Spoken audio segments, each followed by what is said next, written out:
Capítulo I. Exordio, la continencia sexual, virtud interior. Y don de Dios. 1. Difícil tarea es analizar esa virtud que llamamos continencia en una forma de dignidad y conveniencia. Pero aquel de quien es don generoso tal virtud sostendrá mi poquedad bajo tanta carga. El mismo que otorga la virtud a sus servidores cuando por ella pelean es quien otorga la palabra a sus ministros cuando de ella hablan. Resuelto, pues, a tratar tema de tan gran monta como Dios me dé a entender, comienzo diciendo y demostrando que la continencia es un don de Dios. En el libro de la sabiduría leemos que nadie puede ser continente si Dios no le otorga la dádiva a uno. Y, hablando de la continencia más perfecta y gloriosa, que renuncia al mismo vínculo conyugal, dijo Cristo, no todos entienden esa palabra, sino a quienes fue concedido dos. No guarda la castidad conyugal sino quien renuncia a todo prohibido comercio carnal. Ahora bien, al hablar de ambos estados, virginal y conyugal, nos enseñó el apóstol que en ambos casos se trata de un don de Dios, diciendo: desearía que todos fuesen como yo, pero cada uno recibe de Dios su carisma, unos, de un modo, otros, de otro. 3. 2. Para que nadie piense que tan solo es necesario esperar de Dios la continencia sexual, canta el Salmo, coloca, Señor, una guarda en mi boca y una puerta de continencia a mis labios. 4. Si en este testimonio de la palabra divina damos al término boca la máxima extensión, aparecerá como don de Dios la continencia de que allí se hace mención. De poco sirve apretar los dientes para que no broten de ellos palabras inconvenientes. Dentro se abre la boca del corazón, y para ella pide a Dios guardas y puertas el salmista al formular su petición y al consignarla para que la repitamos en nuestra oración. Hartas cosas hay que con la boca del cuerpo las callamos y con el corazón las gritamos. En cambio, no brotará palabra alguna de la boca de quien mantiene el corazón en silencio. Lo que dentro no suena, fuera no resuena. Lo que brota dentro, cuando es malo, mancha la conciencia, aunque no remueva la lengua. Allí hay que poner la continencia, donde incluso los mudos hacen hablar a la conciencia. En suma, la puerta de la continencia es la que impide que brote del interior algo que contamine la vida de la mente aunque estén sellados los labios de la carne. Capítulo 2. Continencia del corazón o verbo interior. 3. El Señor mostró en el pasaje citado que se refería a la boca interior. En efecto, al decir, coloca, Señor, una guarda a mi boca y una puerta de continencia a mis labios, añadió, para que no dejes que mi corazón se incline a palabras malignas. 5. ¿Qué significa inclinar el corazón sino consentir? Nada dice quien no consiente, quien no rinde el corazón a las sugestiones con que le solicita el ambiente. Pero, si consintió, ya sonó algo en su corazón, aunque nada haya resonado en sus labios. Ni la mano ni miembro alguno del cuerpo se decidió a mover, y ya se da por hecho todo aquello que tiene determinado de hacer. Reo es ante las divinas leyes, aunque no lo descubran los humanos sentidos. Reo es por el fallo que en su corazón pronunció, aunque nada el cuerpo ejecutó. Cierto, no puede moverse un miembro para consumar una acción si no precede el fallo íntimo como principio de la ejecución. Atinadamente se escribió que por el verbo comienza toda obra. 6. Hartas cosas hacen los hombres con la boca cerrada, quieta la lengua, muda la voz. Pero no comienza la corporal ejecución si no lo decreta primero el corazón. Así hay en los pronunciamientos interiores muchos pecados que no se revelan en hechos consumados. Pero ningún pecado hay en las obras exteriores que no tenga su precedente en los pronunciamientos interiores. Por lo tanto, cuando se coloca en los labios interiores la puerta de la continencia, en ambas zonas se guarda la pureza de la inocencia. Doctrina evangélica sobre continencia. 4. Dijo también el Señor por su propia boca: purificad lo que está dentro y quedará purificado lo que está fuera. 7. Refutó las palabras necias de los escribas, que calumniaban a sus discípulos por comer sin lavarse las manos, y añadió: no contamina al hombre lo que entra por la boca, sino lo que sale por la boca, eso contamina al hombre. 8. Tal sentencia es ininteligible si la aplicamos exclusivamente a la boca sensible. A quien no mancha la comida, tampoco le mancha el vómito. Si la comida es lo que entra en la boca, el vómito es lo que sale de ella. A la boca del cuerpo se refiere, sin duda, la primera parte, que dice, no contamina al hombre lo que entra por la boca. Pero se refiere a la boca del corazón la segunda parte, que dice, lo que sale por la boca, eso es lo que contamina al hombre. Cuando el apóstol Pedro pidió a Jesús que explicase esta parábola, él respondió, ¿también vosotros estáis todavía sin entender? ¿O no veis que todo lo que entra por la boca pasa al vientre y se expulsa al retrete? 9. Aquí, sin duda alguna, se trata de la boca del cuerpo, ya que entra en ella el alimento. La torpeza de nuestro corazón apenas podría descubrir que se refiere a la boca cordial lo que sigue, si la verdad misma no se hubiese dignado caminar con los torpes. Dice, pues, a continuación, lo que sale por la boca brota del corazón 10. Es como si dijera, cuando oyes decir por la boca, entiende del corazón. A ambas me refiero, pero explico la una por la otra. El hombre interior tiene su boca interior, y el oído interior la descubre. Lo que procede de esa boca, del corazón sale, y eso es lo que mancilla al hombre. Y, dejando a un lado el término boca, que pudiera aplicarse a la corporal, nos expone con mayor claridad el sentido, porque del corazón salen pensamientos malvados, asesinatos, adulterios, fornicaciones, hurtos, perjurios, blasfemias. Esto es lo que contamina al hombre 11. Tales crímenes pueden perpetrarse también con los miembros del cuerpo, pero ninguno de ellos deja de ir precedido por el pensamiento. Este mancha al hombre, aunque por interponerse un obstáculo no se siga la actividad criminal y torpe de los miembros. ¿Quedará libre de culpa el corazón del asesino porque sus manos no ejecutaron el asesinato cuando no pudieron? ¿Dejará a alguien de ser ladrón en su intención porque no todos los que quieran robar pueden lograrlo? ¿O dejará a alguien de ser fornicario cuando fue en busca de la ramera y ella no se encontraba dentro del lupanar? ¿No habrá pronunciado con su boca interior un perjurio el que pretendió dañar a su prójimo con mentira porque le faltó tiempo o lugar para ello? Y el que en su corazón dice no hay Dios 12, ¿acaso dejará de ser blasfemo porque temió a los hombres y se abstuvo de pronunciar con la lengua su blasfemia? A esos tales los mancilla el mero consentimiento mental, es decir, el fallo maligno de la boca interior. Por eso, el salmista, temiendo que su corazón se rebajase a tales vicios, pide a Dios que ponga una puerta de continencia en la boca íntima, una puerta que contenga al corazón 13 para que no se rebaje a pronunciar fallos malignos. El vocablo contener significa que del pensamiento no se pasa al consentimiento, pues de ese modo, en conformidad con el precepto apostólico, no reina el pecado en nuestro cuerpo mortal, ni exhibimos nuestros miembros como armas de iniquidad en manos del pecado 14. No cumplen ese precepto los que no movilizan sus miembros para pecar cuando no pueden, los que, cuando pueden, al punto manifiestan con el movimiento de sus miembros, a semejanza de un movimiento de armas, ¿quién es el que reina en su interior? En cuanto de ellos depende, ofrecen al pecado sus miembros como armas de iniquidad, pues pretenden el mal, y si no lo ejecutan es porque no encuentran oportunidad. Continencia interior y conducta exterior. 5. Suele denominarse continencia la castidad que refrena los movimientos sexuales. Pues bien, no podrá violarla ninguna violencia mientras se mantenga en el corazón esa superior continencia de la que venimos hablando. Por eso, al decir el Señor que del corazón salen los malos pensamientos, añadió cuáles son esos malos pensamientos, a saber, asesinatos, adulterios 15, etc. No los mencionó todos, mencionó algunos a modo de ejemplo, y nos invitó a entenderlos todos. Ninguno de ellos puede realizarse si no va precedido por el mal pensamiento, que dentro autoriza lo que fuera se realiza. Al salir el decreto de la boca del corazón, mancilla ya al hombre, aunque no lo ejecuten exteriormente los miembros del cuerpo por falta de poder para ello. Colocada, pues, la puerta de la continencia en la boca del corazón, de la que sale todo lo que mancilla al hombre, nada impuro podrá salir de allí.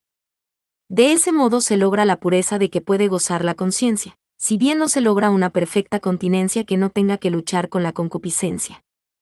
Ahora, mientras la carne apetece contra el espíritu y el espíritu apetece contra la carne. 16. Harto es no consentir con el mal que sentimos. Cuando se otorga el consentimiento, sale de la boca del corazón lo que mancilla al hombre.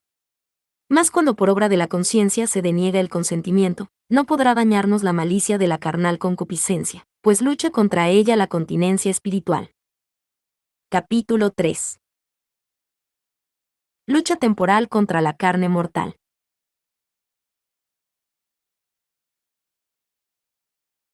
6. Una cosa es pelear bien, y esto ha de realizarse acá, mientras vivimos conteniendo la muerte. Otra cosa distinta es carecer de enemigo, y eso ha de realizarse allá, cuando será aniquilada esa muerte, nuestra postrera enemiga. 17. En tanto que la continencia reprime y cohíbe la libido, ejercita un doble cometido, apetece el bien inmortal, al que tendemos, y rechaza el mal, con el que en esta mortalidad contendemos. Al primero lo ama y espera, al segundo lo hostiga y vigila, en ambos busca lo honesto y rehúye lo deshonesto. No se fatigaría la continencia en reprimir los apetitos si no hubiese en ellos algo que nos estimula contra la honestidad, si no hubiese en el apetito malo algo que repugna a la buena voluntad. El apóstol clama, sé que en mí, es decir, en mi carne, no habita el bien, el querer el bien lo tengo al alcance, pero no el realizarlo. 18. Acá, mientras denegamos el consentimiento a la mala concupiscencia, el bien es realizado, cuando la concupiscencia sea consumida, el bien será consumado. Asimismo clama el doctor de las gentes. Me deleito en la ley de Dios según el hombre interior, pero descubro en mis miembros otra ley que guerrea con la ley de la razón. 19. Ley y gracia. 7. Esta contienda no la experimentan sino los luchadores de la virtud, los vencedores del vicio, porque a ese mal de la concupiscencia no le hace frente sino el bien de la continencia. Hay quienes ignoran en absoluto la ley de Dios y ni siquiera cuentan entre los enemigos los deseos sórdidos, les prestan vasallaje en su ciega ruindad y aún se reputan felices cuando logran mantenerlos más bien que contenerlos. Y hay quienes los descubren por medio de la ley, ya que por la ley viene el conocimiento del pecado. 20. Y yo ignoraría los malos deseos si la ley no dijese, no tendrás malos deseos. 21. Pero quienes son vencidos en la lid, viven bajo la ley, y la ley manda lo que es bueno, pero no lo da, no viven bajo la gracia, pues la gracia por el Espíritu Santo da lo que la ley exige. A estos tales la ley se entrometió para que proliferara el delito. 22. El vedado aumentó la apetencia y la hizo invencible, así sobrevino la prevaricación, que sin la ley no se da, pero sin pecado tampoco se da. Porque donde no hay ley no hay transgresión. 23. Cuando la gracia no ayuda, la ley veda el pecado, y así se convierte en incentivo del mal el vedado. Por eso dice el apóstol, el poder del pecado, la ley. 24. No es maravilla que la debilidad humana saque de la ley buenas fuerzas para el mal, pues para cumplir la misma ley estriba en su fuerza personal. Ignorando la justicia de Dios, el cual se la presta al débil, y queriendo afirmar una justicia propia, de la que carece el débil, no se somete a la justicia de Dios. 25 y se hace réprobo y soberbio. Mas cuando la ley fuerza a buscar un médico, al ruin, parece que le hiere más añudamente con ese fin, entonces es la ley un pedagogo que nos lleva a la gracia. 26. Por el atractivo pernicioso nos abatía la concupiscencia, contra él nos brinda Dios el atractivo benéfico por el que preferimos la continencia, y entonces nuestra tierra da fruto. 27, y el fruto sustenta al combatiente, y éste, con la ayuda de Dios, vence al pecado. Resistencia a la concupiscencia. 8. A tales luchadores los enardece la trompeta apostólica con esta llamada: no reine el pecado en vuestro cuerpo mortal para obedecer a sus deseos, ni ofrezcáis vuestros miembros al pecado como instrumentos de injusticia, sino poneos a disposición de Dios, como resucitados de la muerte, y brindad vuestros miembros a Dios como instrumentos de justicia. Así el pecado no os dominará, porque no vivís bajo la ley, sino bajo la gracia. 28. Y en otro lugar, por lo tanto, hermanos, no somos deudores de la carne, instinto, para vivir según la carne. Si viviereis según la carne, moriréis, mas si mortificáis con el Espíritu las obras de la carne, viviréis. Todos los que se dejan gobernar por el Espíritu de Dios, hijos son de Dios. 29. Mientras esta vida mortal fluye bajo la gracia, ese es nuestro empeño, que no reine en nuestro cuerpo mortal el pecado, es decir, la concupiscencia del pecado, pues la concupiscencia se llama pecado en este lugar. El acatamiento a su imperio es prueba de nuestro cautiverio. Vive, pues, en nosotros la concupiscencia del pecado, pero no hemos de tolerar su reinado. Hemos de resistir a sus demandas para que no reine sobre vasallos sumisos. No usurpe para sí la concupiscencia nuestros miembros, es la continencia quien ha de reclamarlos en propiedad para que sirvan a Dios como instrumentos de justicia y no al pecado como armas de iniquidad. De ese modo no nos sojuzgará el pecado. No vivimos ya bajo la ley, que prescribe el bien y no lo da, vivimos bajo la gracia, que eso mismo que la ley prescribe nos lo hace amar, y así puede sobre corazones libres imperar. Las obras de la carne y los frutos del Espíritu. 9. Asimismo, nos recomienda el apóstol que no vivamos según la carne para que no muramos, sino que amortiguemos con el Espíritu las obras de la carne para que vivamos. Esa trompeta que vibra nos denuncia la guerra en que vivimos y nos arrastra a pelear denodados, a mortificar a nuestros enemigos para no ser por ellos mortificados. Bien claramente señala a los enemigos. Son esos a quienes tenemos que amortiguar, a saber, las obras de la carne, pues dijo así, mas si por el Espíritu mortificareis las obras de la carne, viviréis 30. Para saber cuáles son esas obras, oigámosle de nuevo cuando escribe a los Gálatas y dice, las acciones de la carne, instinto, son manifiestas: fornicación, indecencia, desenfreno, idolatría, hechicería, enemistades, reyertas, envidias, celos, ambición, herejías, facciones, borracheras, comilonas y cosas semejantes. Sobre eso os predico lo que os prediqué, a saber, que los que tal hacen no poseerán el reino de Dios. 31. Al expresarse así denunciaba la guerra, enardecía a los luchadores con esa celeste y espiritual trompeta cristiana para que mortifiquen a la hueste malsana. Antes había dicho, yo os encargo que procedáis según el Espíritu y no ejecutéis los deseos carnales. Porque la carne apetece contra el Espíritu y el Espíritu contra la carne. Ambos mutuamente son tan opuestos que no hacéis lo que queréis. Pero si os dejáis guiar por el Espíritu, no estáis bajo la ley. 32. Por lo tanto, quiere que los que vivan bajo la gracia sostengan el combate contra las obras de la carne, y para denunciar las obras de la carne añadió el pasaje que antes cité, y manifiestas son las obras de la carne, a saber, fornicación. 33, etc. Obras de la carne son las que citó y las que dejó sobreentender, máxime teniendo en cuenta que añade, y cosas semejantes. Además, al sacar a plaza en esta batalla, frente a esa especie de ejército carnal, una hueste espiritual, dice.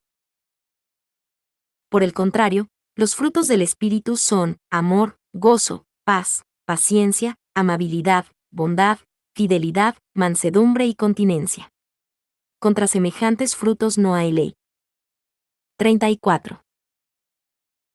No dijo contra estos para que no creamos que no hay otros.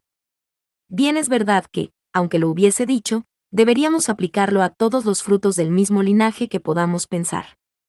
Lo cierto es que dijo, contra semejantes, es decir, contra estos y otros tales.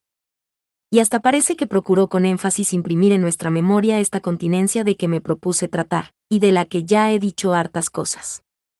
Por eso la nombró en último lugar entre los frutos mencionados, porque tiene la mayor importancia en esta guerra en la que el espíritu apetece contra la carne, es que crucifica en cierto modo las apetencias mismas de la carne.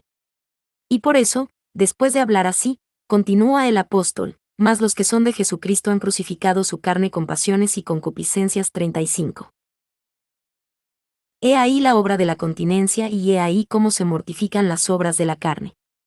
En cambio, estas, a su vez, mortifican a los que consienten en la ejecución y se dejan arrastrar por la concupiscencia por haberse apartado de la continencia. Capítulo 4. La continencia, incompatible con la autosuficiencia.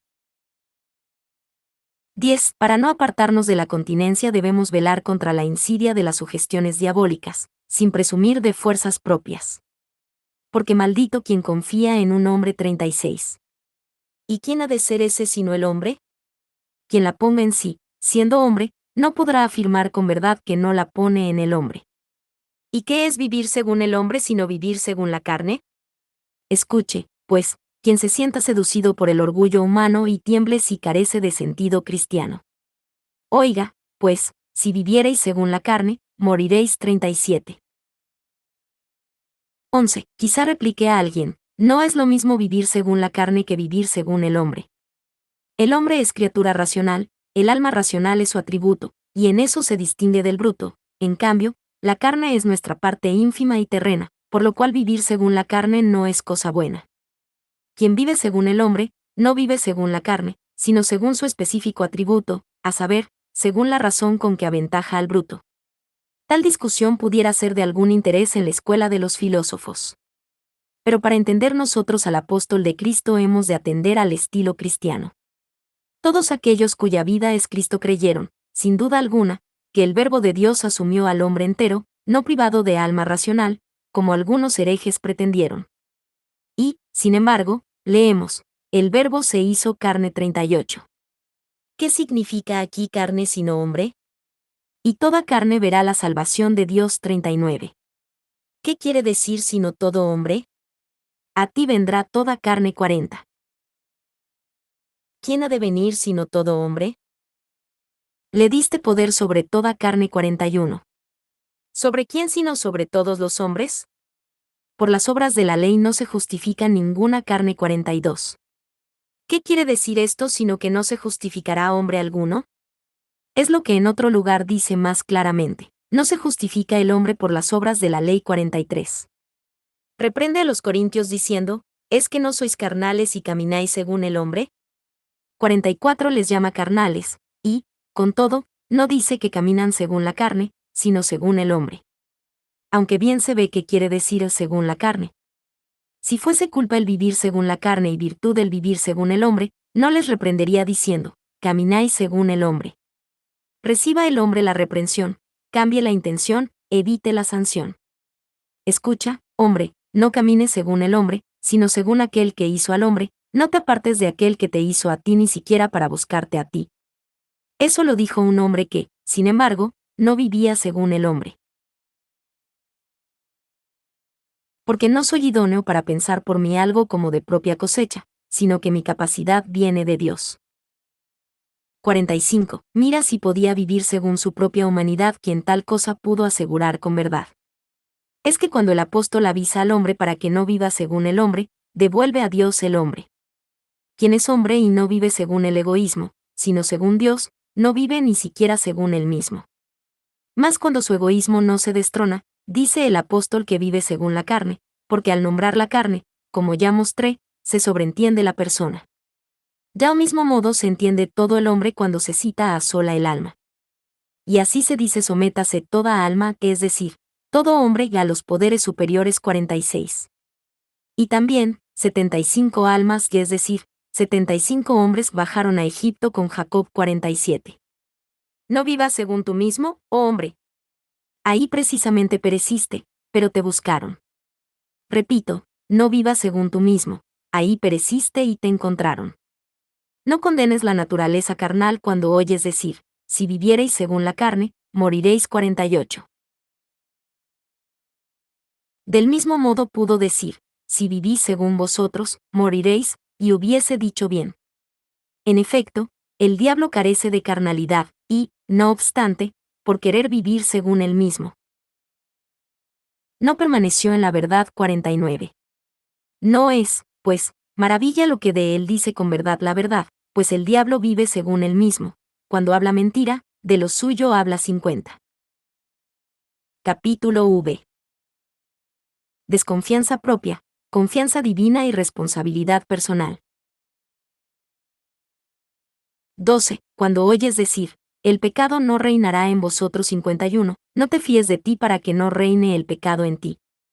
Fíate de aquel a quien dice el justo en su oración, dirige mis caminos según tu palabra y no reine en mi iniquidad alguna 52. Quizá al escuchar el pecado no reinará en vosotros, podíamos engreírnos, atribuyéndolo a fuerzas propias. Bien lo vio el apóstol. Para evitarlo, dijo a continuación, porque no estáis bajo la ley, sino bajo la gracia 53. Si no reina en ti el pecado, a la gracia lo debes. No confíes en ti, no sea que por eso mismo reine en ti el pecado más y mejor. Cuando oímos decir, si mortificareis con el espíritu las obras de la carne, viviréis 54, no atribuyamos a nuestro espíritu ese heroísmo, como si pudiera lograrlo por sí mismo. Para que no apliquemos una interpretación tan carnal a un espíritu muerto más bien que mortificador, añadió el apóstol, todos los que se dejan gobernar por el Espíritu de Dios, hijos son de Dios 55. Por lo tanto, si hemos de mortificar con el Espíritu las obras carnales, ha de gobernarnos el Espíritu Divino. Él da la continencia, con cuya virtud podemos reprimir, domar y vencer a la concupiscencia. La herida del pecado.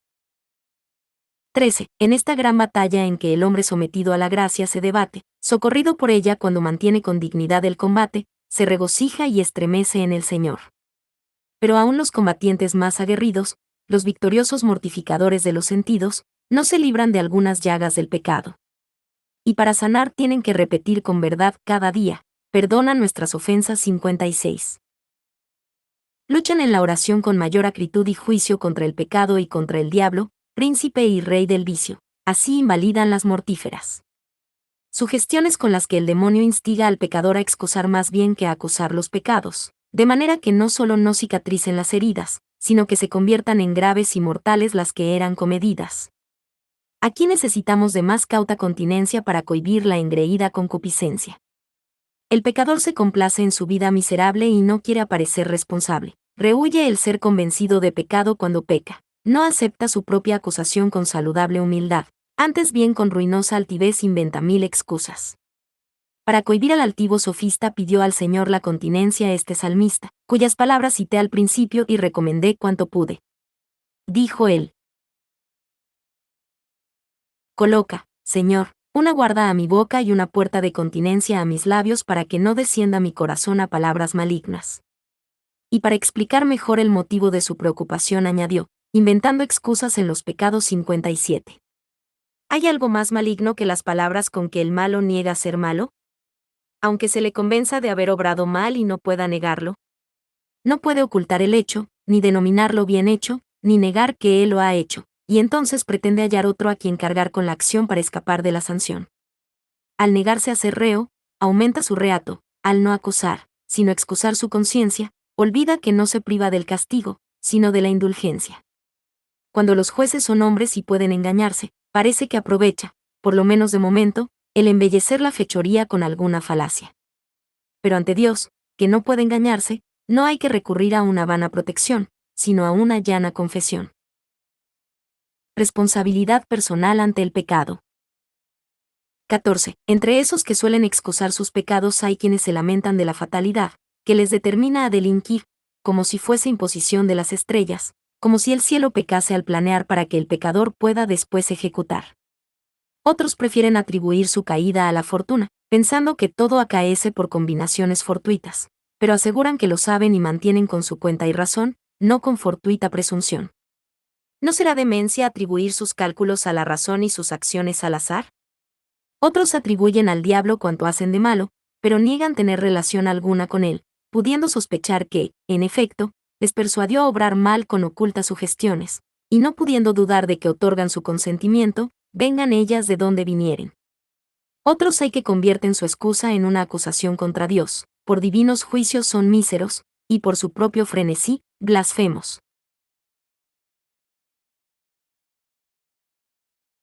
Inventan frente a Dios, como principio contrario, la sustancia rebelde del mal. Dios no hubiese podido resistir a la sustancia mala si no hubiese mezclado con ella una parte de su divina naturaleza y sustancia, condenándola a ser contaminada y corrompida. Afirman luego que pecan cuando la naturaleza del mal sobrepuja a la naturaleza de Dios. Tal suena la torpe locura de los maniqueos, cuyos artificios diabólicos desbarata sin artificio la verdad, asentando de fijo que la naturaleza de Dios es incontaminable e incorruptible. ¿Qué linaje de culposa contaminación y corrupción no será en estos herejes creíble, cuando al mismo Dios, suma e incomparablemente bueno, le creen contaminable y corruptible? Capítulo B. Dios saca bien del mal permitido y aborrecido. 15. Hay quienes al excusar sus pecados acusan a Dios, diciendo que los pecados le agradan. Si le desagradasen, dicen ellos, en modo alguno permitiría con su omnipotente poder que se cometieran. Como si Dios permitiese que los pecados queden impunes aún en sujetos a quienes la remisión libra de la eterna condenación. A nadie se le condena la pena grave y merecida si no sufre alguna pena, aunque sea mucho menor que la debida. De esa traza se ejercita la largueza de la misericordia divina sin olvidar la justicia de la disciplina. Ese pecado que parece quedar sin castigo lleva su correspondiente sanción. Quien se duele de su culpa, paga con la dentera, y quien no se duele, paga con la ceguera. Dices tú, ¿por qué lo permite Dios, si le desagrada? Digo yo, ¿por qué lo castiga, si le agrada? Confieso yo que, si ello se produce, el Omnipotente lo tiene que permitir. Confiesas tú que no se puede tolerar lo que el justo tiene que castigar. Abstengámonos de lo que él castiga, y quizá merezcamos saber por inspiración suya por qué permite realizar lo que tiene que castigar. Porque, como está escrito, el alimento sólido es propio de perfecto 58. Los que ya han crecido, nutriéndose de ese alimento, entienden que es más digno de la omnipotencia de Dios el permitir esos males, que provienen del libre albedrío del hombre. Porque es tan grande la bondad omnipotente, que de los mismos males puede sacar unos bienes, ya perdonando, ya sanando al pecador, ora adaptando y trocando el pecado en beneficio del justo, ora sancionándolo con justicia. Todo esto es bueno, todo ello es muy digno de un Dios bueno y omnipotente, y, con todo, no se obtendrían estos bienes si no hubiese males. ¿Habrá algún ser más bueno y más omnipotente que quien no hace ningún mal y además utiliza el mal para hacer bien? Los reos claman a Dios, perdona nuestras ofensas 59. Él escucha y perdona. Los que persiguen a sus siervos se ensañan, él utiliza la saña para hacer mártires. En fin, él condena a los que encuentra dignos de condenación, mientras ellos padecen sus males, él hace lo que es bueno. En efecto, no puede dejar de ser bueno lo que es justo, y así como es injusto el pecado, así es justo el suplicio del malvado. Impecancia presente e impecabilidad futura. 16. No le faltó a Dios poder para formar un hombre que no pudiese caer. Prefirió hacer un hombre que pudiese pecar si quería, no pecar si no quería. Prohibiendo pecar, preceptuó no pecar, de modo que él no pecar ahora sería para el hombre un mérito bueno y él no poder pecar después sería para él un premio justo. Al fin del mundo hará Dios a los santos tales, que no podrán pecar en absoluto, como actualmente conserva a los ángeles tales, que podamos amarlos en él, sin temor a que alguno se convierta en diablo por infiel. No presumimos tanto de ningún hombre justo en la mortalidad de la vida presente, aunque confiamos en que seremos todos como los ángeles en la inmortalidad de la vida futura. ¿Qué bienes nos otorgará el Omnipotente, que sabe sacar bienes aún de nuestros males, cuando nos liberte de todos los males? Me podría extender más y con mayor sutileza sobre el buen uso del mal, pero no es tema de este sermón, cuya prolongada extensión debo evitar. Capítulo 7. Continencia y justicia, binomio de paz. 17. Volvamos ya al motivo que ha originado el anterior comentario. Necesitamos poseer la continencia y conocer que es un don divino para que no se deslice nuestro corazón a palabras malignas, para que no inventemos excusas en los pecados. ¿Qué pecado no tendrá necesidad de la continencia para ser evitado, cuando ella tiene que evitar que se defienda con orgullo su perpetración? Tenemos, pues, una necesidad universal de la continencia para no hacer el mal. En cambio, hemos de recurrir a otra virtud, a saber, a la justicia, para hacer el bien. Nos lo advierte el Sagrado Salmo, donde leemos, apártate del mal y obra el bien, y a continuación nos da el motivo, busca la paz y sigue la 60. Tendremos la paz perfecta cuando nuestra naturaleza se une inseparablemente a su Creador y no haya oposición en nuestro interior. Eso es lo que nos da a entender Jesús, a mi juicio, cuando dice, mantened ceñidos vuestros lomos y encendidas las lámparas 61. ¿Qué significa ceñir los lomos? Reprimir la libido, lo que es propio de la continencia. ¿Qué significa mantener las lámparas encendidas? Brillar y afanarse en buenas obras, lo que es propio de la justicia. Y no pase en silencio la finalidad por la que hemos de obrar así, pues dice a continuación. Y seréis semejantes a aquellos que esperan a su Señor cuando venga de las bodas 62. Cuando viniere, nos premiará, pues nos contuvimos de lo que nos sugirió la carnalidad e hicimos lo que nos exigió la caridad, para que de ese modo reinemos en su perfecta y sempiterna paz, cuando ya rechacemos sin oposición alguna el mal y gocemos del bien con pleno solaz. Naturaleza humana buena, aunque enferma. 18. Por lo tanto, todos los que creemos en un Dios vivo y verdadero, cuya naturaleza sumamente buena e inmutable no hace ni padece ningún mal, de quien procede todo bien, aun el que admite disminución, sin que él pueda disminuirse en su propio bien, que es el mismo, oímos al apóstol, que dice, caminad en espíritu y no satisfagáis las concupiscencias de la carne, porque la carne codicia contra el espíritu, y el espíritu contra la carne. Ambas mutuamente se oponen para que no hagáis lo que apetecéis. 63. Cuando oímos esto, no creamos eso que propala el delirio de los maniqueos, a saber, que aquí se anuncian dos naturalezas rivales que proceden de principios contrarios, una del bien y otra del mal. En efecto, esas naturalezas son buenas ambas, bueno es el espíritu y buena es la carne, y el hombre, que consta de ambas, una gobernadora y otra gobernable, un bien es, aunque mudable. Ello no sería así si el hombre no fuese obra del bien permanente, autor de todo bien, grande o pequeño. Aunque un bien sea pequeño, obra es de un gran bien, y aunque sea obra grande un bien, en modo alguno se puede comparar con su hacedor. Solo que en esta naturaleza del hombre, bien fundada y organizada por el bien, se produce la guerra, porque falta el vigor. Sanad su debilidad y tendréis la paz. Y la debilidad merecida por la culpa no es natural. La divina gracia perdonó ya esa culpa a los fieles cristianos mediante el lavatorio de la regeneración, pero la naturaleza continúa con sus flaquezas languideciendo bajo tratamiento y curación. En ese conflicto no puede haber otra salud que la victoria completa, esa es la salud, no temporal, sino eterna, en la que no solo ha de tener fin la flaqueza, sino que ha de quedar asegurada la entereza. Por eso, el justo exhorta a su alma diciendo, bendice, alma mía, al Señor y no olvides sus premios. Él se muestra propicio frente a tus iniquidades y sana todas tus debilidades. 64. Se muestra propicio con las iniquidades cuando perdona los delitos, sana las flaquezas cuando endereza los apetitos. Se muestra propicio con las iniquidades otorgando la indulgencia, sana las flaquezas otorgando la continencia. Lo primero se les otorgó en el bautismo a los confesantes, lo segundo se les otorga en la batalla a los combatientes. En esta batalla hemos de dominar nuestra flaqueza con la ayuda divina.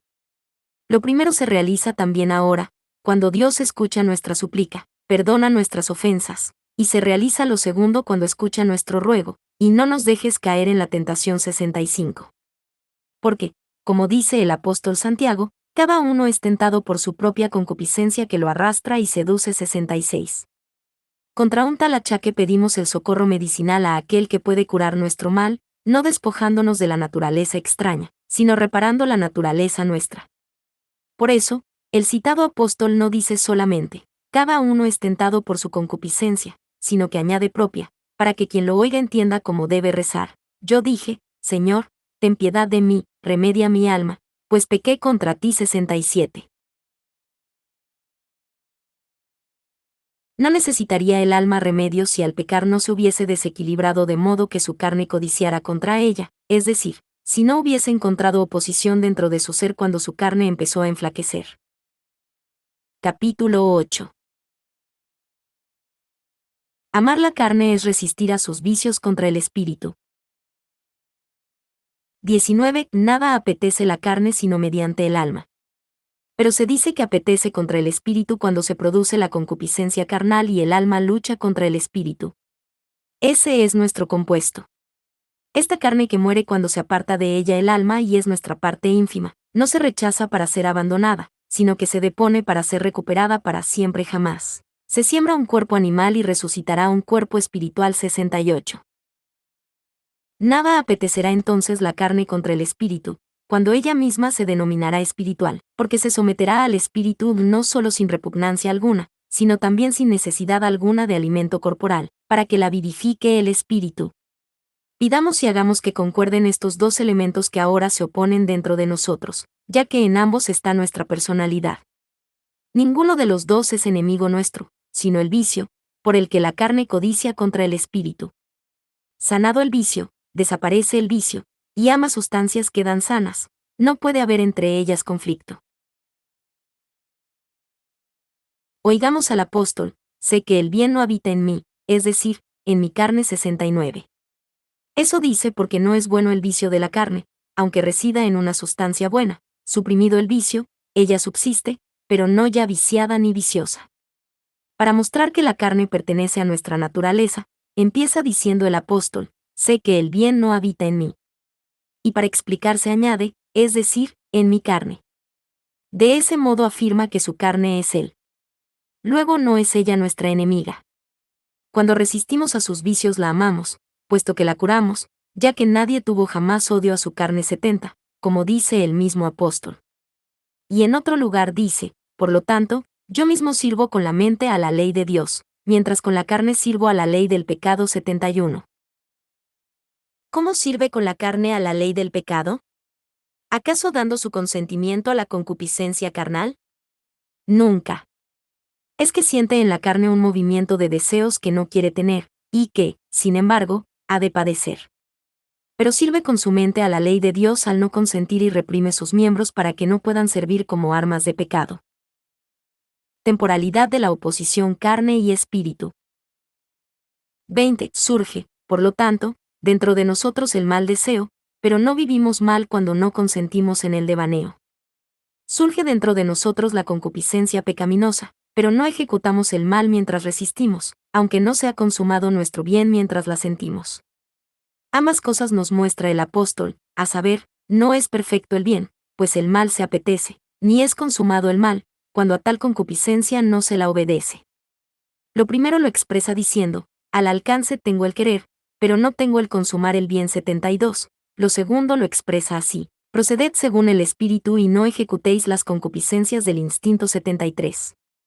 En el primer pasaje no dice que no pueda hacer, sino consumar, el bien. En el segundo no nos prohíbe sentir concupiscencias carnales, sino consumarlas. Surgen en nosotros las malas concupiscencias cuando pleis lo que prohíbe Dios, pero no se consuman mientras reprimimos la libido con la mente sometida a la ley de Dios. De igual modo obramos el bien cuando no ejecutamos el mal que nos olivianta, porque triunfa en nosotros la delectación santa, pero no se consuma el bien perfecto mientras por la carne, sometida a la ley del pecado, nos inclina el afecto, aunque se la reprime, no se la suprime. Algún día ha de ser consumado el bien cuando sea consumido el mal, aquel será sumo, este será nulo. Si creemos que en esta mortalidad podemos esperarlo, erramos. Entonces sobrevendrá cuando la muerte desaparecerá. Ello será allá, donde la vida eterna se dará. En aquel siglo y en aquel reino tendremos el bien sumo y el mal nulo, porque entonces y allí será sumo el amor de la sapiencia y nulo el trabajo de la continencia. Por lo tanto, no es mala la carne si carece de mal, es decir, del vicio con que fue viciado el hombre, un hombre que no fue mal hecho, sino que fue el hacedor del mal. El buen Dios hizo el bien al formarle de ambos elementos, cuerpo y alma, pero él hizo el mal, con que se hizo malo. Se le condonó el reato de ese mal por indulgencia, pero tiene que seguir peleando con su vicio mediante la continencia. Así no pensará que fue liviano lo que hizo. Muy lejos el pensar que los que reinen en la paz futura tendrán vicio alguno, pues durante esta pelea se van menoscabando en los que avanzan no solo los delitos, sino también esos apetitos con los que peleamos cuando resistimos y con los que pecamos cuando consentimos. La gracia redentora supera los dones perdidos. 21. Cierto, la carne apetece contra el espíritu, en nuestra carne no habita el bien, la ley de nuestros miembros se opone a la ley de la mente. Pero todo eso no es mezcolanza de dos naturalezas oriundas de principios encontrados, sino división de una naturaleza contra sí misma, impuesta como sanción de pecados. En Adán no fuimos así, antes de que nuestra naturaleza desdeñase y ofendiese a su autor por escuchar y seguir a su burlador.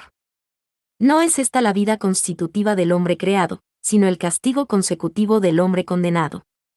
Libres de la condenación por la gracia de Jesucristo, tienen que pelear con la sanción los hombres libres, sin salud perfecta, pero con garantías de salud. Entretanto, los no libres continúan, reos del vicio, envueltos en el suplicio. Acabada esta vida, los reos continuarán para siempre sometidos a la pena por su culpa y los libres se emanciparán para siempre de la culpa y de la pena, y ya permanecerán para siempre ambas sustancias buenas, espíritu y carne, pues las creó buenas, aunque mudables, el Señor bueno e inmutable. Subsistirán mejoradas para jamás empeorarse, pues quedarán consumidos ambos males, el que el hombre cometió injustamente y el que padeció justamente. Al perecer ambos males, el de la iniquidad precedente y el de la infelicidad consiguiente, la voluntad del hombre se mantendrá recta sin desviación alguna. Allí será claro y notorio para todos lo que ahora muchos fieles creen y pocos entienden, a saber, que el mal no es una sustancia, sino que, a semejanza de una llaga en el cuerpo, comenzó a existir al comenzar la peste en la sustancia, que se vició a sí misma. Dejará de existir el mal cuando se recobre la salud original. ¿Cuál será esa doble sustancia nuestra cuando desaparezca de nosotros el mal que comenzó por nosotros y se aumente y perfeccione nuestro bien hasta el remate de una felicísima incorrupción e inmortalidad? Vivimos ahora en esta mortalidad y corrupción. Y el cuerpo corruptible abruma al alma 74. Como dice el apóstol, muerto está el cuerpo por el pecado 75. Y, sin embargo, da el Señor de nuestra carne, es decir, de nuestra parte ínfima y terrena, un testimonio como el que antes cité: nadie tuvo jamás odio a su cuerpo. Y añade a continuación, sino que lo alimenta y cuida como Cristo a la Iglesia 76. Capítulo 9. San Pablo niega la maldad sustancial de la naturaleza. 22. ¿Cuál será? No digo la equivocación, sino la aberración de los maniqueos, cuando asignan nuestra carne a no sé qué fabulosa gente de las tinieblas, afirmando que esa gente tuvo sin principio naturaleza mala? ¿No exhorta el doctor Veraz a los varones para que amen a sus mujeres como a su propia carne, presentándoles con ese fin el ejemplo de Cristo y de su Iglesia? Vamos a citar entero el texto de la epístola Paulina, que viene harto oportuno: varones, amad a vuestras mujeres como Cristo amó a la Iglesia y se entregó por ella para santificarla, purificándola por el baño del agua y la palabra, y consagrarla para presentar una Iglesia gloriosa sin mancha ni arruga o cosa semejante, sino santa e irreprochable. Así tienen los maridos que amar a sus mujeres como a su cuerpo. Quien ama a su mujer, a sí mismo se ama. 77. Después añade lo que antes cité: porque nadie tuvo jamás odio a su cuerpo, sino que lo alimenta y cuida como Cristo a la Iglesia. 78. ¿Qué dice a esto la demencia de esa tan torpe impiedad? ¿Qué decís a esto, maniqueos? Tratáis de imponernos, en nombre de los escritos apostólicos, dos naturalezas sin principio, una del bien y otra del mal, y entre tanto no queréis escuchar esos escritos apostólicos, que os apartarían de vuestro sacrilegio inmoral. Vosotros leéis: la carne apetece contra el espíritu. 79. Y también, no habita el bien en mi carne. 80. Pues leed asimismo: nadie tuvo jamás odio a su cuerpo, sino que lo alimenta y cuida como Cristo a su Iglesia. 81. Vosotros leéis: veo otra ley en mis miembros, que se opone a la ley de mi mente. 82. Pues leed asimismo: del mismo modo que Cristo amó a su Iglesia, así los maridos tienen que amar a sus mujeres como a su cuerpo. 83. No seáis embaucadores en los primeros testimonios, ni falsos en los segundos, y seréis correctos en ambos. Porque, si interpretáis los segundos en su dignidad, os esforzaréis por entender los primeros en su verdad. Bondad de la naturaleza humana en San Pablo. 23. A tres linajes de unión se refirió el apóstol: Cristo y la Iglesia, marido y mujer, espíritu y carne. Los primeros miembros de estas uniones miran por los segundos sirven a los primeros.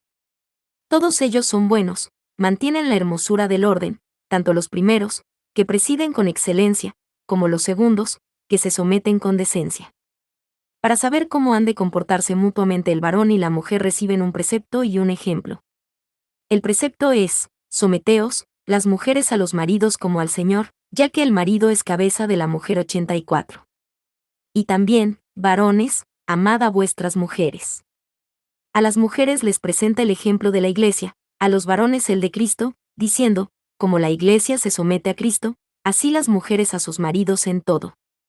De igual modo, después de intimar a los varones el precepto de amar a sus mujeres, les presenta el ejemplo: como Cristo amó a la Iglesia. 85. Pero a los varones les presenta el ejemplo también de una cosa inferior, y no solo el de una cosa superior como es Dios. No les dice tan solo: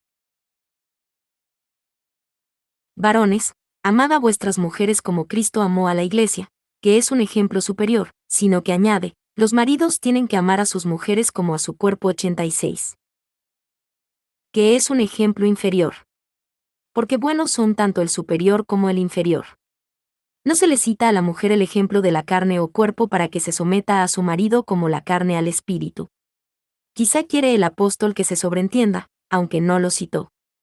O quizá no quiso presentar a la mujer ese ejemplo de sujeción porque, en la mortalidad y dolencia de la presente vida, la carne apetece contra el espíritu.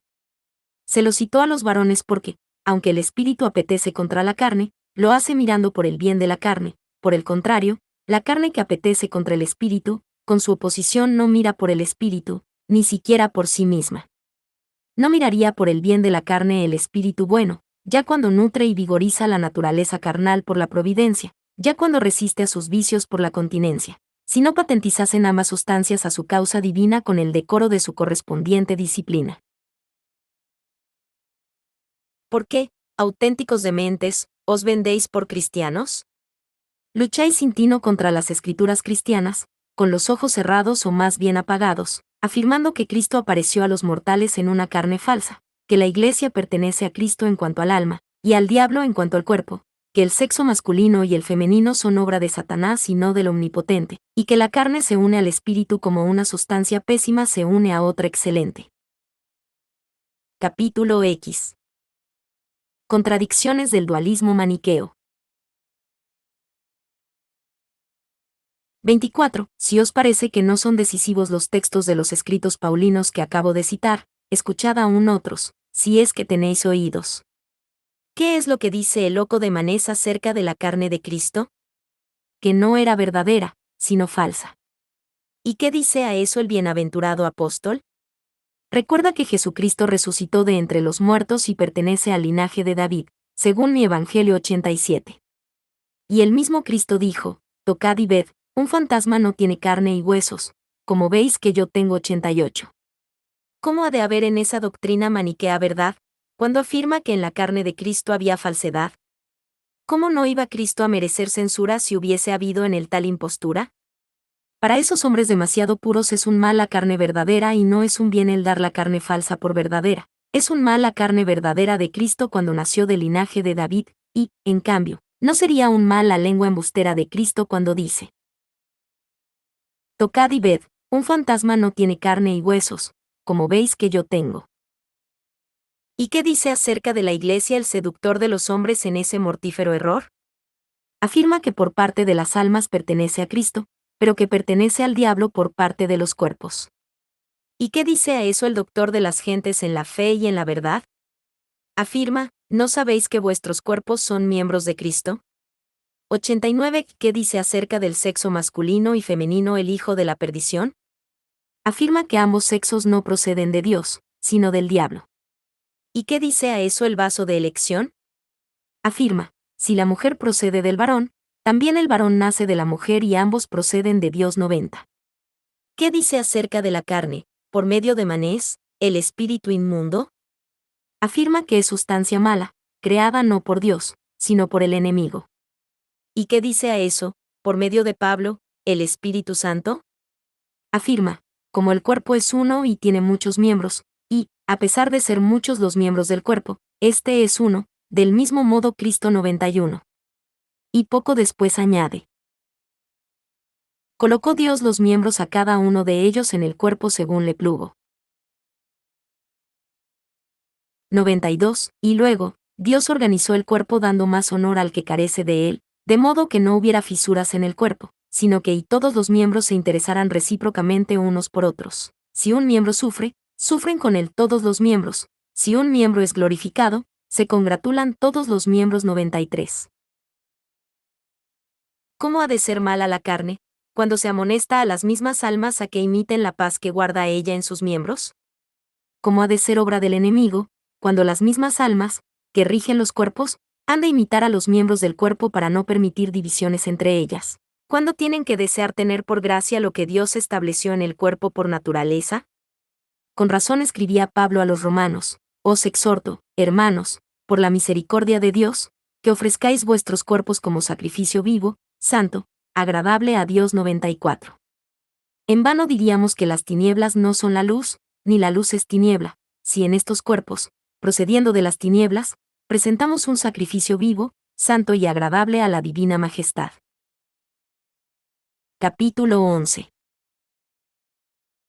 La Iglesia, pueblo de Dios, anhela el fin de sus debilidades.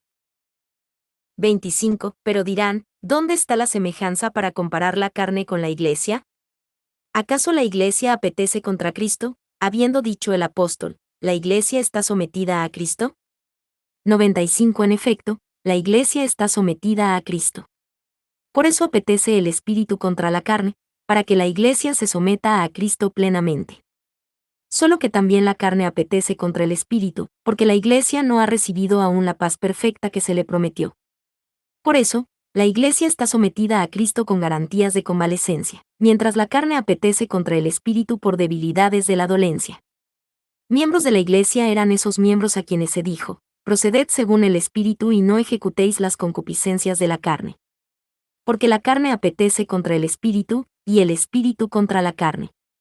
Y son tan opuestos que no hacéis lo que queréis. 96. Esto le decían a la Iglesia. Si no hubiera estado sometida a Cristo, no hubiese apetecido el Espíritu contra la carne mediante la continencia, ya que gracias a eso podía abstenerse de consumar la concupiscencia de la carne. Ahora, mientras la carne apetecía contra el Espíritu, no podía lograr lo que quería, es decir, no podía carecer de las concupiscencias carnales. Además, ¿por qué no habíamos de confesar que la Iglesia está sometida a Cristo en los hombres espirituales, mientras que apetece todavía contra Cristo en los carnales? ¿Acaso no apetecían contra Cristo aquellos a quienes se preguntaba, ¿se ha dividido Cristo? 97. Y también, no pude hablaros como espirituales, sino como a carnales.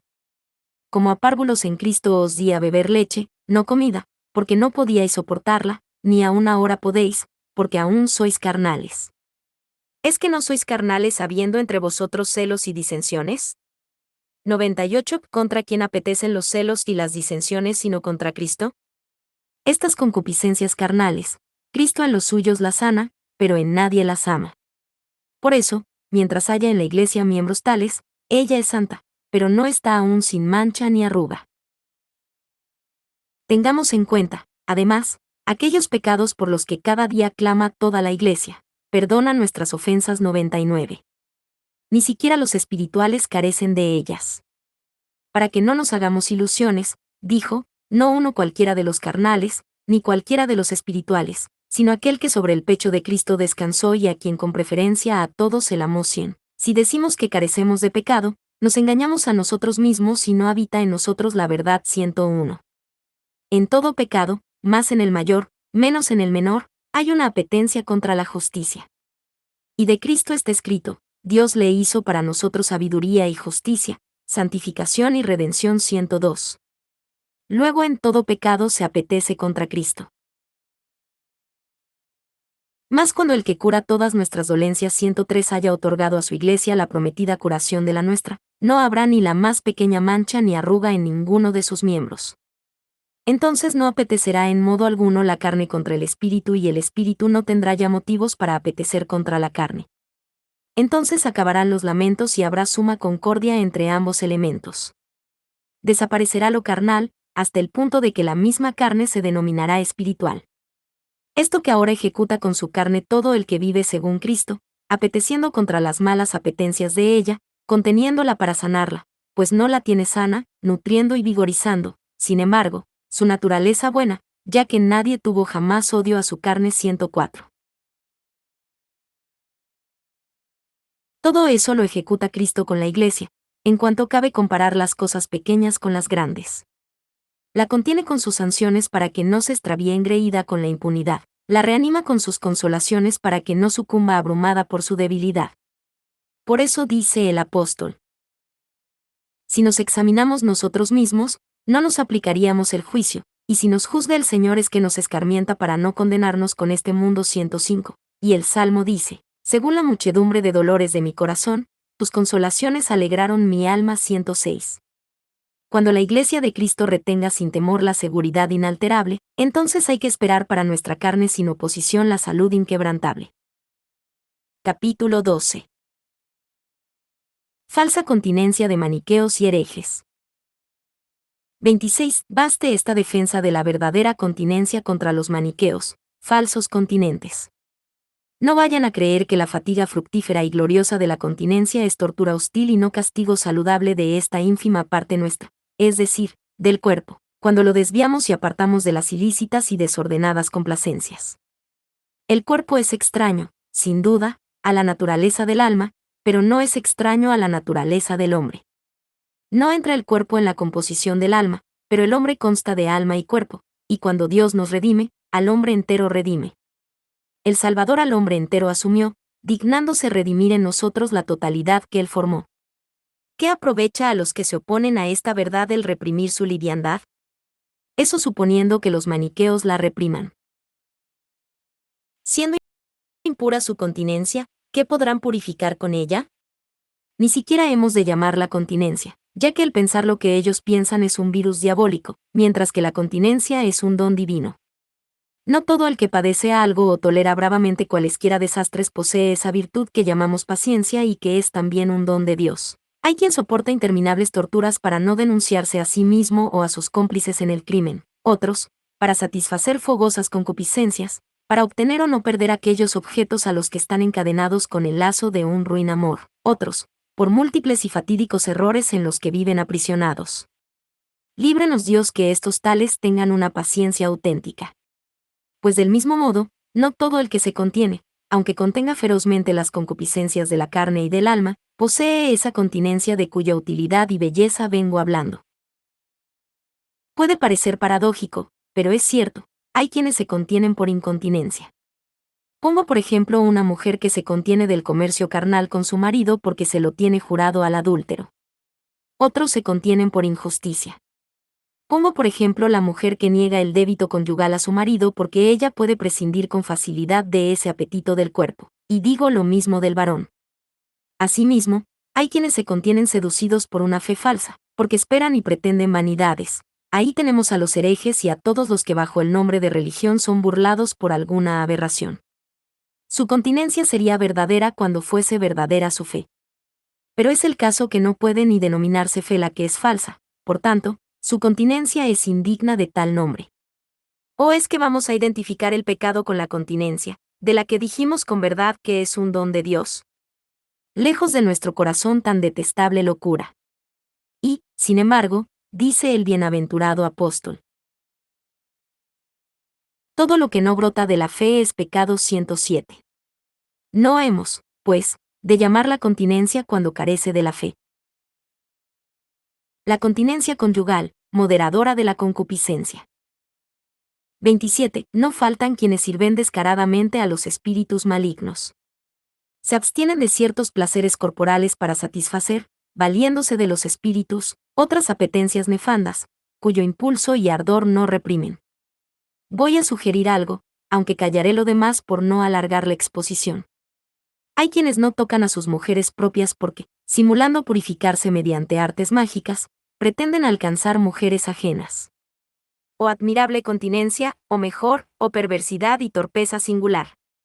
Si fuese verdadera la continencia, mejor haría apartándose del adulterio que del deber conyugal para cometer el adulterio. La continencia conyugal suele dar alguna satisfacción a la concupiscencia carnal, pero puede frenarla y limitarla de modo que no se dé, ni aun dentro del matrimonio, una inmoderada licencia.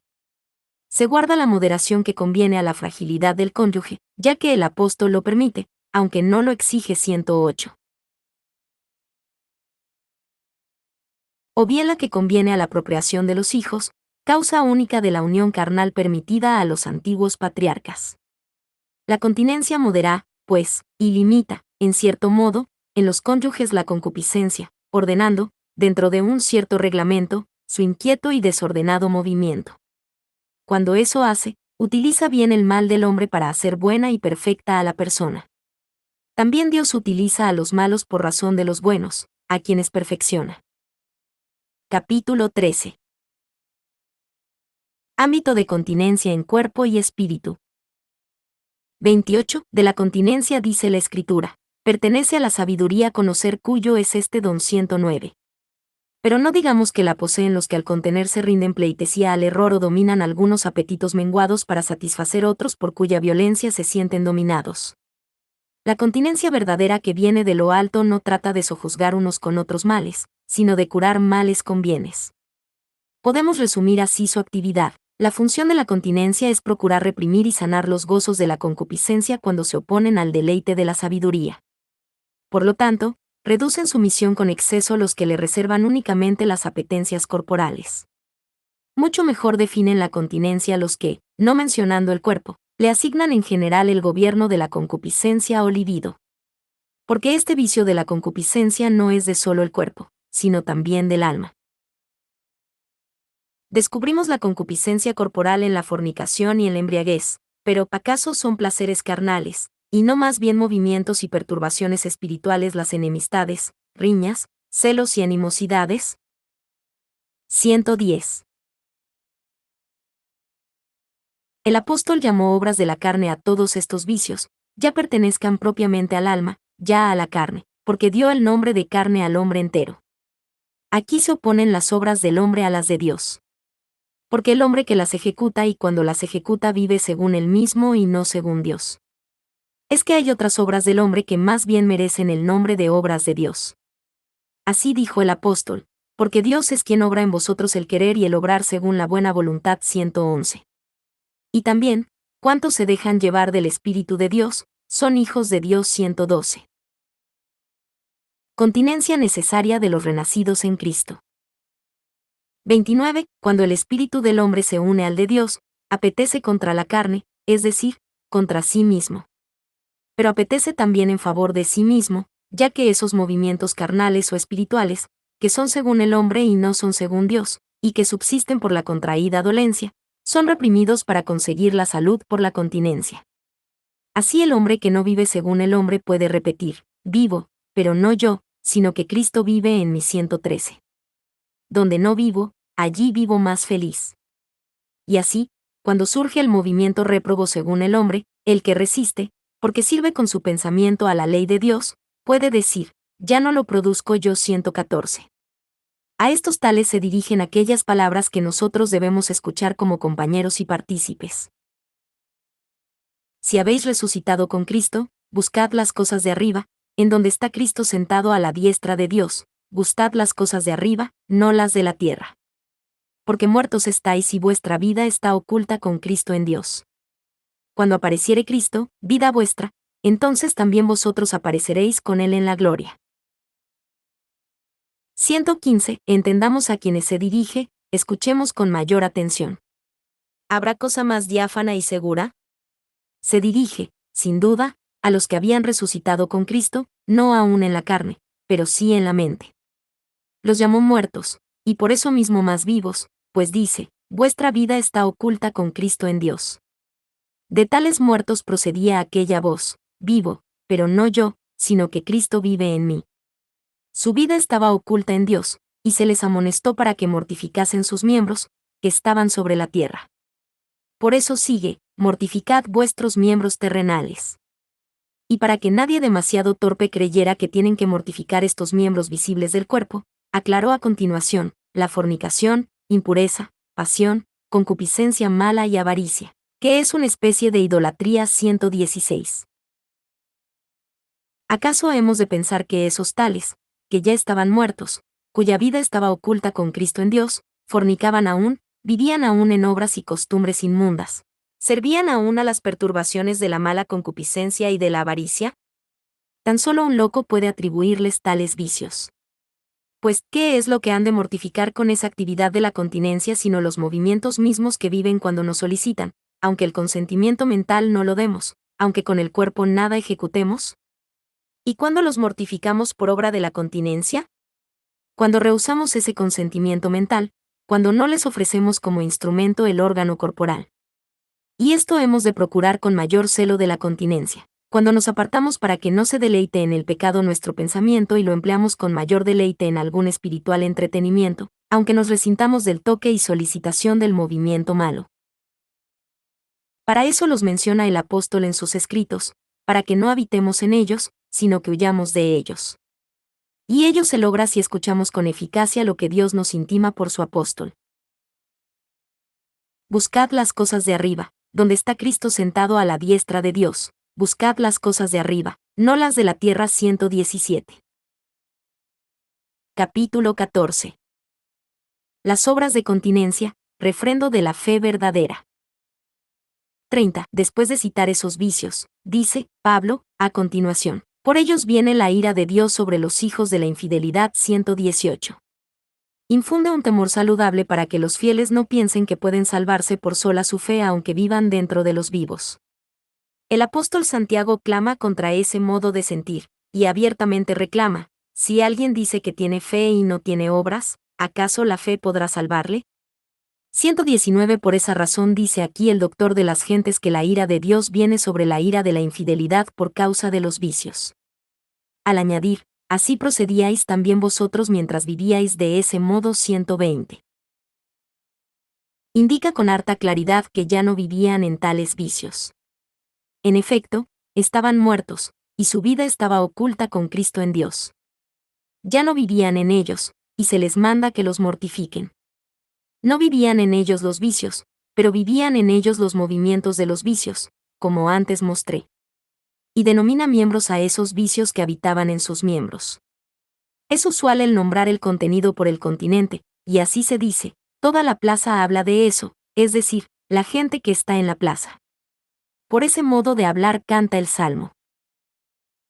Que te adore toda la tierra. 121, es decir, todos los que están en la tierra. El cristiano no exento de la ley de continencia.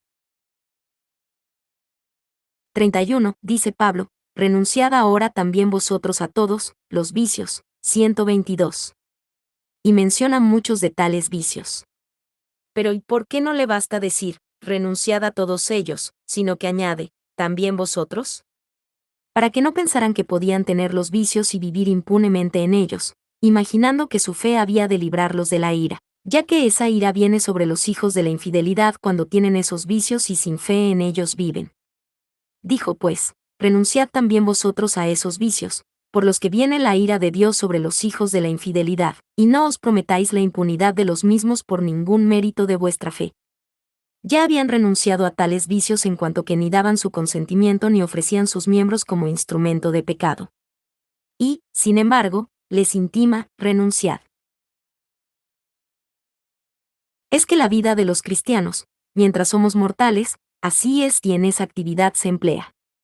Mientras el espíritu apetece contra la carne, toda la preocupación se encamina a la tarea de resistir a los deleites pecaminosos, las concupiscencias torpes, los movimientos carnales y bajos con la hermosura de la justicia, con el amor de la castidad, con la fortaleza espiritual y con los atractivos de la continencia. Así renuncian a los vicios los que están muertos a ellos, los que no viven en ellos, porque no prestan su consentimiento. Así renuncian, repito, mientras los reprimen sin cesar, para que no resuciten, con una perseverante continencia. En cuanto alguien se sienta seguro y cese en la renuncia con optimismo prematuro, los vicios asaltarán la fortaleza de la mente y arrojarán de la fortaleza a la continencia. La reducirán a servidumbre y la mantendrán en desordenado cautiverio. Entonces reinará el pecado en el cuerpo mortal del pecador, porque éste se someterá al deseo del vencedor y entregará sus miembros al pecado como instrumentos de iniquidad. 123. Y lo nuevo será peor que lo viejo. 124. En efecto, más tolerable es no comenzar el certamen represivo que abandonarlo para convertir al luchador y aún al vencedor en cautivo. Por eso no dice el Señor, el que comenzare, sino, el que perseverare hasta el fin, será salvo. 125. Exhortación conclusiva a la humildad. 32. Pero demos gloria a quien nos regala la continencia, tanto cuando luchamos con bravura para no ser derrotados en la jornada como cuando vencemos con una facilidad agradable e inesperada. Recordemos a cierto justo que dijo en su optimismo, no seré derrocado jamás. 126. Se le demostró cuán temerario era atribuir a su desvelo la seguridad que le venía del cielo. Por él mismo lo sabemos, pues a continuación nos confesó, Señor, en tu voluntad fortaleciste mi belleza. Pero apartaste tu rostro y perdí la cabeza. 127. Le abandonó un tanto por su providencia el que le inspiraba para que por su soberbia perniciosa no abandonase él a quien le gobernaba. Acá peleamos con nuestros vicios para sojuzgar y menoscabar su hueste. Allá, al fin de todo, careceremos de enemigo, porque no vendrá con nosotros ninguna peste. Y acá y allá esto pretende de nosotros el Salvador, quien se gloríe, gloríese en el Señor 128.